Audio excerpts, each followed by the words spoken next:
रामाय रामभद्राय रामचंद्राय वेधसे रघुनाथाय नाथाय सीताया पतये नमः. रामनवमी फक्त सण नाही, हा शरीर संतुलनाचा दिवस. आयुर्वेद सांगतो समदोष, सम अग्नी, समधातू आणि सर्वात महत्वाचे म्हणजे प्रसन्न मन, हेच खरं आरोग्य. राम म्हणजे परफेक्ट बॅलन्स. मन, शरीर आणि आचरण यांचं संतुलन, यालाच आपण होमिओस्टेसिस म्हणतो. आज काय बिघडलंय? उशिरा झोप, स्ट्रेस, जंक फूड, म्हणूनच दोष बिघडतात आणि आजार वाढतात. त्यामुळेच रामनवमीसाठी काही स्पेशल आयुर्वेदिक टिप्स. हलका आणि सात्विक आहार पचन सुधारण्यासाठी.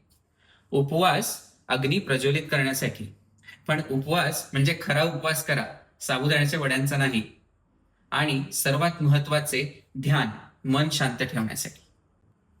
रामराज्य बाहेर नाही तर तुमच्या स्वतःच्या शरीरात निर्माण करा. जय श्रीराम.